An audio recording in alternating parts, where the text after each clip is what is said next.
न माधव समो मास न कृतेन युगम समम न च वेद समम शास्त्रम न तीर्थं गंगया समम।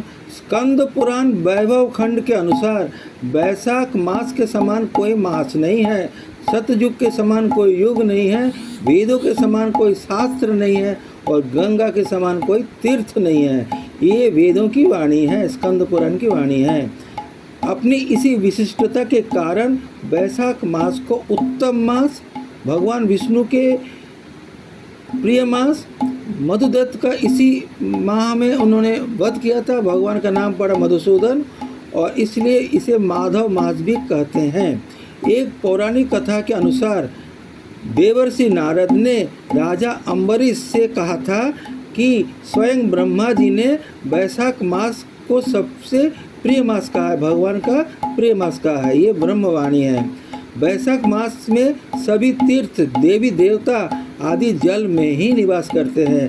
भगवान नारायण की आज्ञा से मनुष्य को कल्याण करने के लिए सूर्योदय से लेकर 6 दंड के भीतर, ध्यान दीजिएगा, भगवान ने मनुष्य को कल्याण करने के लिए सूर्योदय से लेकर 6 दंड के भीतर तक वहाँ उपस्थित रहते हैं, जल में उपस्थित रहते हैं। जो पुण्य सभी प्रकार के दान और जो फल सभी तीर्थों के दर्शन से प्राप्त होता है, वही पुण्य, वही फल की प्राप्ति वैशाख मास में केवल जल दान करने से होता है। अर्थात वैशाख मास में जल दान करने की महान परंपरा है।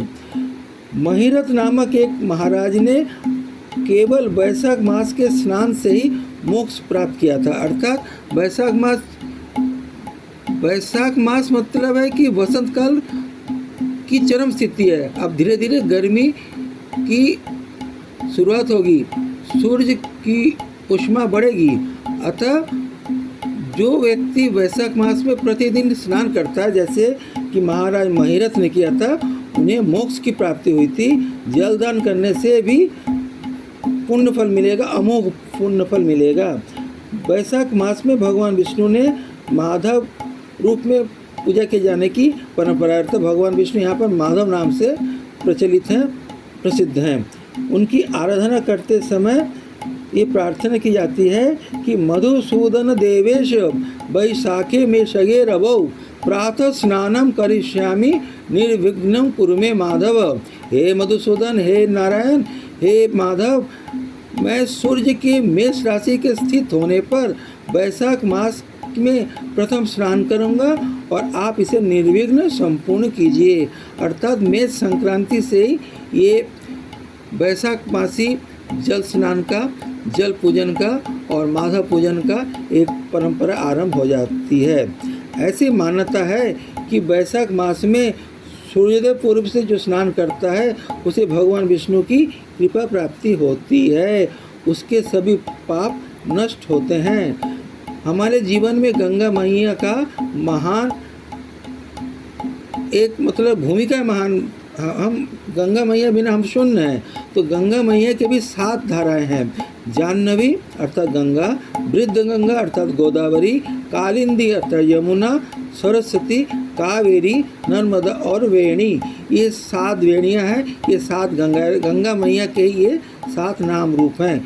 इन 7 गंगाओं में से किसी एक में भी वैशाख मास के अवसर पर सूर्योदय पूर्व जो स्नान करता है उसे मोक्ष की प्राप्ति होती है। दोबारा सुनिए कि गंगा मैया तो है ही हैं, पर गंगा मैया के 7 धाराएं हैं, 7 वेणियाँ हैं। जाह्नवी, वृद्ध गंगा, कालिंदी, यमुना, सरस्वती, कावेरी, नर्मदा और वेणी।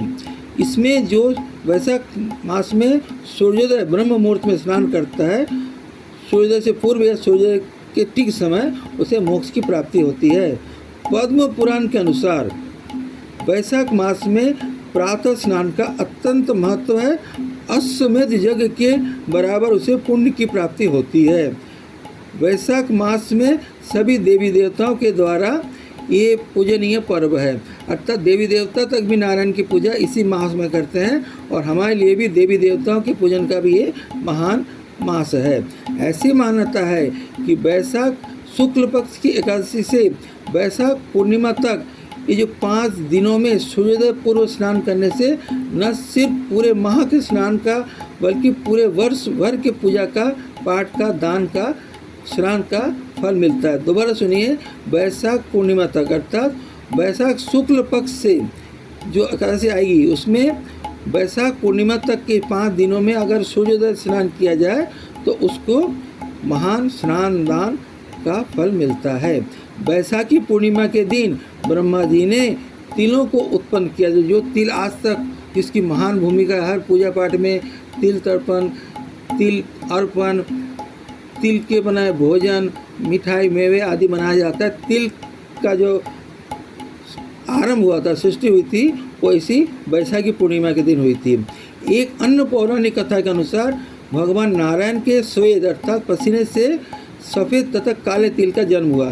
अर्थात जो 2 तरह के तिल होते हैं, सफ़ेद और काले तिल, वो भगवान नारायण के स्वेद अर्थात पसीने से ही उत्पन्न हुआ।